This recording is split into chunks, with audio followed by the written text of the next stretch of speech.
Two stories this week. Tiny football tournament you might have heard of, a celebrity wedding you also might have heard of. Nothing in common on the surface, yet both are actually about, I say, a very similar thing. What happens when you try to control a story, a narrative, and it completely escapes you anyways? FIFA has been running this little football, and it's football, not soccer anymore, because since the US is out, football tournament you might have heard of, or the world's largest sporting event, if you will, while quietly dismantling its credibility, or that tiny piece of credibility that's still been out there somewhere. Goodwill, if you want. Taylor Swift, on the other hand, through the most controlled celebrity event in history, and it became the first major public event, if you will, media event that was mediated almost entirely by AI misinformation. Let's go through both.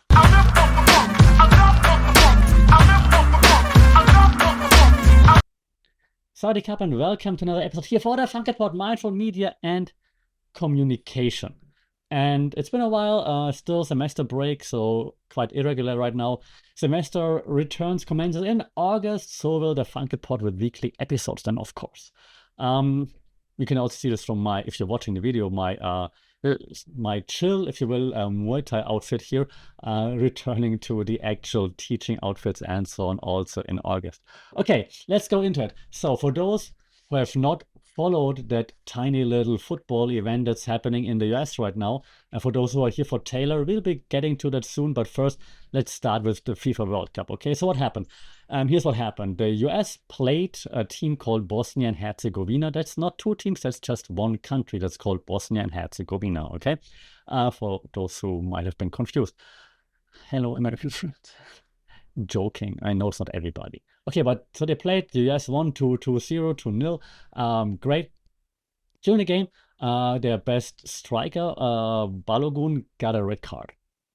And it was a red card for a minor thing. Like, you can give a red card, you don't. Like, actually, most of the public, I would say, were on the side of the US saying, hey, that's not a red card, but okay, if you get a harsh red card like this, you sit one game and then you can play again. That's just the way that's the rules, okay? Especially in a tournament where there's no time for appeals and whatnot. Okay, that's how it is usually, but of course, that's not how it is here, because we're in the US and we've got a head of state who's really into football, who clearly, completely, totally knew who Balogun was before this.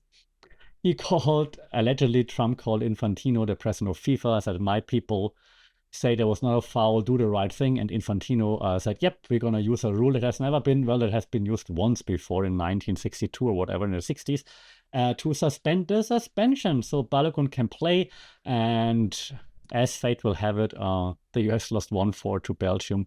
The football world rejoiced, but the US is out, and it told us something. And we will talk about this, because that red card was given by VAR, by the video referee. So yeah, the play was so innocuous, if you will, it wasn't even called a foul. But then the VAR was like, hey, wait a second, there was a contact. That's happening a lot these days at the World Cup, but also in the league games. And then you're like, okay, there was a touch, and then we call it. Okay. Under FIFA's own rules, you might not give it a red card, but it was given, so that happens all the time, right? And I said, until then, everybody was on the page with the US, but it didn't end up like that. And so the phone call happened. Donald Trump calls Infantino to ask people to review the decision and to do what's right, according to him, on his Truth Social. The FIFA Disciplinary Committee, that's how it's called, right? They reversed the ban, no explanation, no statement, no reason given. Balogun plays against Belgium in the round of 16. They lose, so nothing happened, but awesome. The first player since, like I said, 1962, in 64 years, yep, not to suffer suspension after getting a red card at the World Cup. Also something special. Also, by the way, there's not a Balogun thrashing, of course. Like, if he has a chance to play, he should, of course. So nothing against them. The reaction, right? So UEFA's official response: incomprehensible and unjustifiable. And there was a quote, and I continue to quote: when the certainty of rule is no longer guaranteed by its guardians, the integrity of the game is at stake. That's what the UEFA said, the European counterpart to the FIFA. Belgium has started legal action. Norway's coach Ståle Solbakken It's a bad, bad, bad, bad, bad decision that will hurt the World Cup. 5 bats. He used 5 bats in this quote. International football community understands exactly what just happened, right? So the punchline here is basically that the US still lost 4-1, which again, football won in this case. Balogun played the match, didn't play well. 64 years of precedent broken by a presidential phone call for a result that didn't change. From a communication standpoint, FIFA's entire institutional value proposition here is that rules apply equally, right? That's the idea. But one phone call just proved that it's not the case. And the outcome being irrelevant makes it even worse, not better. And there's actually this super famous referee from back in the day. Now he's like the head referee, overseer, whatever it's called, Pierluigi Collina, right? And Collina says, let me check this. Nobody can claim the FIFA refereeing can be influenced by anyone, not even by the FIFA president. He said this during this tournament after the ban reversal. He still says that. That's the most spectacular piece of bad timing in sports communication this year, possibly longer. So what this tells us about communication is that two things, actually, and I come to it and I conclude in a second. But it tells us that FIFA expects us to believe whatever they're putting out, right? They're like, you'll forget about it again in a day. And the outrage was so big for like a day or maybe two, because we didn't have more time since the reversal, right? But then now it's completely gone. No one's talking about it anymore. And this is not a sports podcast, so I'm just saying communication-wise, that is very interesting, that the FIFA doesn't even have to care about what we think, what people communicate, what people put out, because in a day or two, it's going to be all gone anyways. All the coaches were disappointed. Thomas Tuchel, the German coach from England, talked about it. People like Belgium and the UEFA, they were thinking about like suing FIFA. Yeah, and now no one cares anymore. It's all gone. I'll wrap it up in a second, what I think about this, and from a commerce point of view, but that's just very interesting, and we might have a few ideas already which communication theories we can apply to it in a second more to this. I have one more football block here, though, before we go to Taylor, which is the continuation of different rules for different people. And that's also a communications issue, okay? So what happened? We had Argentina famously being the nation in which Messi plays, right? And of course, Messi, the biggest star on the planet right now when it comes to football. And of course, the FIFA wants Messi to go as far as possible, break all the records, sell more merch, make more money for FIFA, and so on. So the conspiracy is that FIFA gets an easy bracket, and so far they haven't faced any top 10 opposition in the whole World Cup. And they're in the quarterfinals now playing Switzerland. If they beat Switzerland, they will be the first team ever at a World Cup to reach a semifinal without playing any top 10 nation. Interesting. Coincidence, of course. And then Argentina versus Egypt, the game, the round of 16, right? Egypt leads 2-0, 2-0 with, what was it, 11 minutes remaining or something like that. Argentina scored twice. Egypt in the end, I think, also equalizes one more time. Goal disallowed by VAR. Fouls that were done by Argentina on Egypt, which should have resulted in a penalty, for example, not called, not given, no VAR saying, hey, there was a foul, nothing. A disallowed goal, and I have the notes here. Marwan Attia ruled to have stepped on Lisandro Martinez's foot during the build-up, like a marginal call, borderline at best, and the same thing happened vice versa, and then it was not a no call. So Argentina goes through, Egypt goes home. The aftermath, and I quote, Egypt's Football Association says, serious refereeing mistakes and double standards. Egypt's coach, actually, and I have his name here, Hossam Hassan, says after the match, there may have been pressure on the referee to keep Argentina in the tournament. So he alleges that his team was cheated. It becomes an international story within hours. He also threw up the X, which indicates racial abuse, and which usually means the referee should step in, pause the game, investigate. Referee gave a yellow card, I think, allegedly to the coach and called to play on. Now, from a communications point of view, right? Whether Argentina actually had favorable treatment is almost besides the point, and not a sports podcast. If you're on sports podcast, check out the Tactic, TIK podcast. Every Monday, I talk about sports stuff there from a coach's point of view, since I've been a coach for over 20 years. So check this out. But the point is, enough people believe it, right, that Argentina is being treated favorable. And it could be, enough people believe that it could be true, so that the accusations right now are automatic.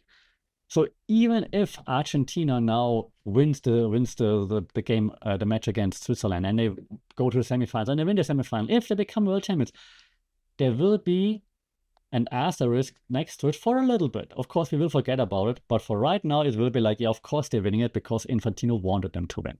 Okay? Every tight call now involving Argentina restarts the same debate across social media, football media, fan communities globally. It will always be the same communication, debate.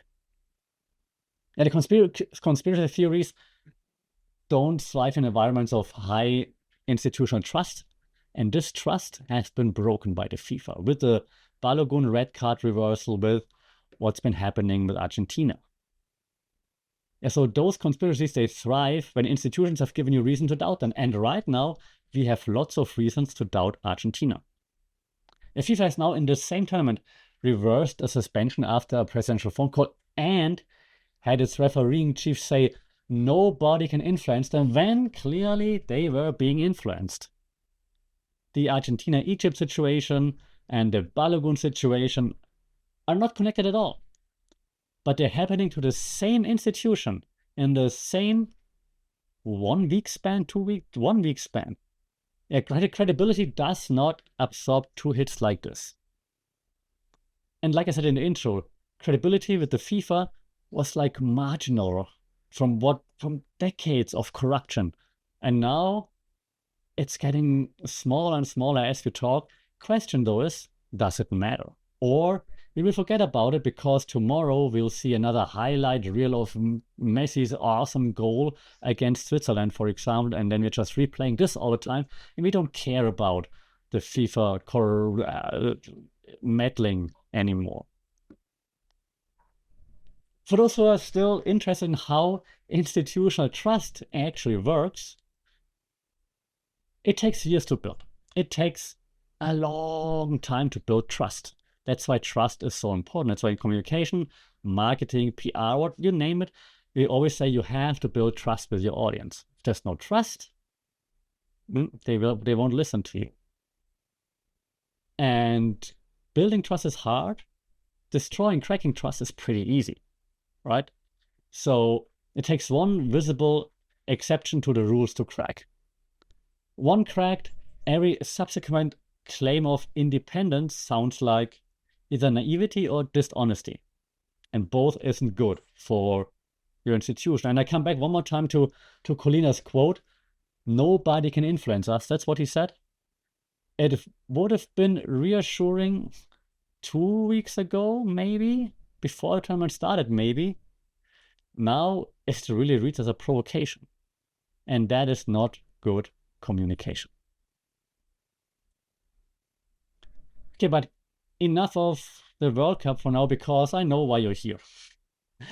So let's talk about it. Let's talk about Taylor Swift's wedding and the cone of silence, if you will. So what happened? I have a few facts written down so that I don't get it wrong.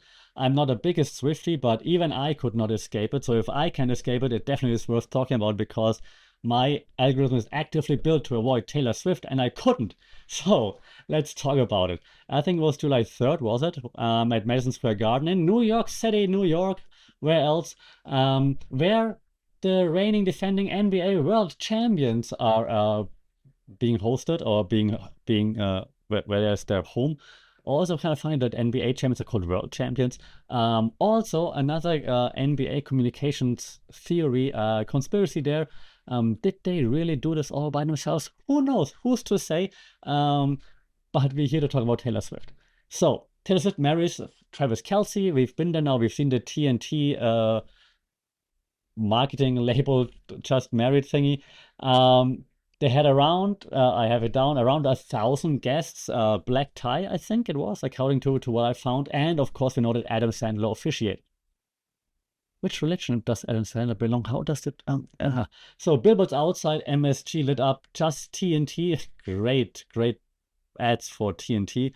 Just married, Empire State Building went all colored. And we see $26 million donated to 20 charities on the day. Nice. And zero authorized photos, zero media access, complete information lockdown. Interesting. Why? Well, of course, your wedding should be personal, should be private. Of course, that's why you're marrying inside of Madison Square Garden in the middle of New York City, in the media mecca of the world. But besides that, let's look into what actually happened with this lockdown. Lots of AI-generated wedding photos that started circulating within hours, of course, but convincing enough that major outlets had to debunk them using, Google. Google has like DeepMind's Synth ID watermarking tool. It's like a piece of technology that exists so that you can actually verify whether an image is AI generated or not. There were TikToks that were showing like wedding decor, flower arrangements, table settings. None of them was real. Anonymous sources with like fabricated details picked up and repeated across entertainment media everywhere. And Salon described it as, quote, the first celebrity event mediated almost entirely through misinformation. That's the actual phrase being used. And that was what I found to be very interesting. Because if you look at like it from a comms point of view, communications point of view, there's a thing in communication theory. It's like nature abhors a vacuum. Okay, so does the internet, right? In 2026, that means remove authorized information and AI generation content films this space immediately at scale, convincingly enough to require specialists to debunk it. And Taylor Swift's entire brand is built on narrative control. Album cycles, Easter eggs, the fan community as co-authors of her story. It works brilliantly when she feeds the machine enough to keep it pointing in the right direction. But if you remove the feed entirely and the machine doesn't stop, it generates its own content. Content she has no control and no ability to correct in real time. So why do it like that? I have theories as well. Before I show you my theories, though, lots of backlash happened there, of course. Right? Once that hit the airwaves, so to speak, it was a confirmed guest that his name, let me check, I wrote it down, Stephen Dimitriou, Executive Chair of Amentum Services. And Amentum operates Camp East Montana, an ICE detention facility in El Paso, Texas. And this now becomes a major social media story within, 24 hours or so, right? Significant backlash from Taylor Swift's mostly progressive fan base. Taylor Swift says nothing, officially quiet, standard approach, sure. But in a news cycle already running on misinformation and speculation, the silence reads differently. It doesn't read like, well, I don't care about this. I don't care about what you guys make of it. It reads like, ooh, I want to be quiet about this. I'm scared to say something. So we're having all the AI misinformation coming out, which already hits the airwaves. Then we have this one fact that we can cling onto, that that's real. Like, but why aren't you saying anything about this right now? Why don't you say what happened? Why is he there? Well, Yeah, and so both are mixing up now and like being repeated on social media. And now we add one more dimension, because what would be a celebrity event without a Trump connection? So the Trump dimension here. Hours after the wedding, the Trump administration releases online parodies, posts, memes, I don't know what you call it, referencing Taylor Swift. So Taylor Swift responds. The response itself becomes the story.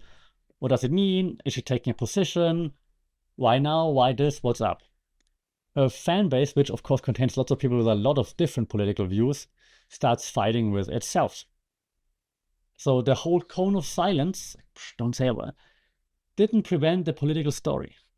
It just meant she had no established communication channel to respond to when it arrived. So when you try to shut everything down and then something happens, how are you responding to it if there's no established communication channel, if you're being quiet the whole time? It's out of your hands. And there's been another addition, and I had to actually research a little bit on that, so I hope I got it right, because again, not a Swiftie, but I found it interesting. A close musical collaborator, his name, Jack Antonoff, was absent from the wedding. If you collaborate with someone really often, what's happening? A few days later, news break that Antonoff and Margaret Qualley had separated. So it's not the main story, but even, absences at a lockdown event become news, because if you don't give us anything, we are trying to find something. And that's just how it works. You cannot control what people notice is missing. They all talked about like your former best friend being there, and I'm not too deep into that, but that was a big story. So if people make something about that, people will also look into, hey, who's not there? Who didn't walk the red carpet? Who didn't snuck in somewhere? Again, not going down conspiracy holes. There are different channels for this. Just explaining that if you try to control the narrative the whole time, and now you try to control it by not saying anything, by not dropping anything, by not Easter egging, by not doing what your fans are used to, then they will dig. They will try to find things. They will, and while that might be one of the intentions that you might have had as Taylor Swift, like make people dig and consume more content, sure. But now they also create their own content. AI is here.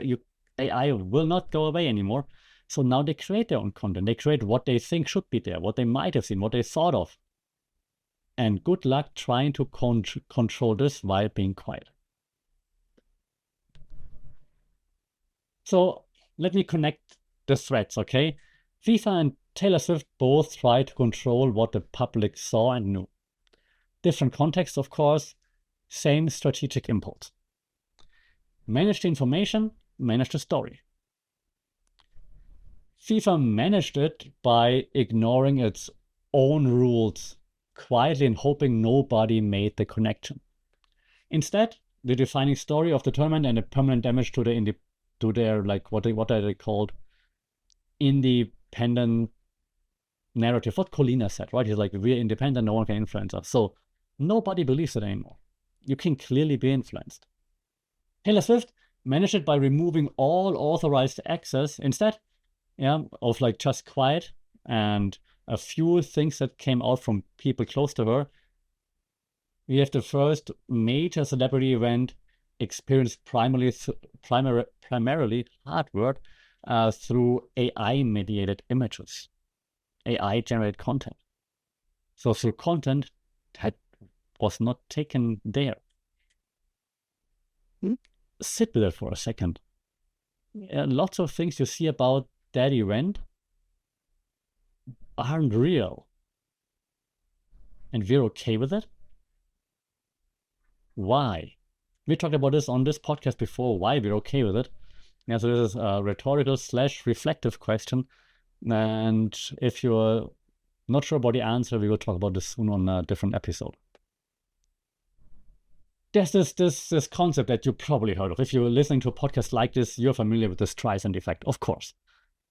Yeah, if you're trying to suppress something or control information, then it draws more attention to it than leaving it alone. Sure, it's named after Barbara Streisand, while she was trying to suppress like those aerial photos of her Malibu home back in 2003, I think, around that time.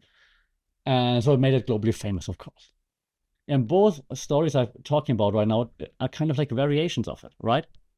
the suppression created the story. The control attempt became the thing that people talked about.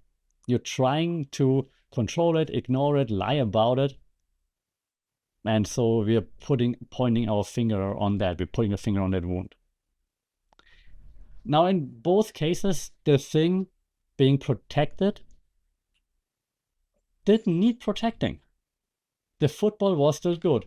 The event still happened.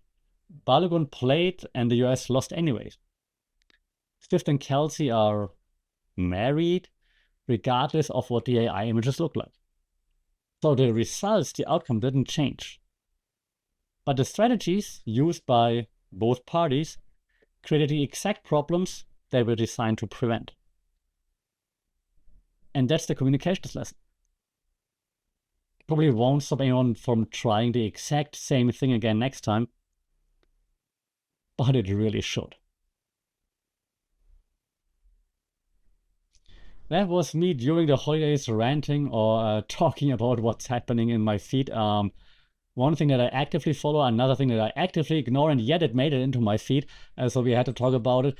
That's it for this week. Let me know what you think about the FIFA corruption and coincidences, and also about what you think about my Taylor Swift explanation in regards to how the communication went bad and what they should have done better.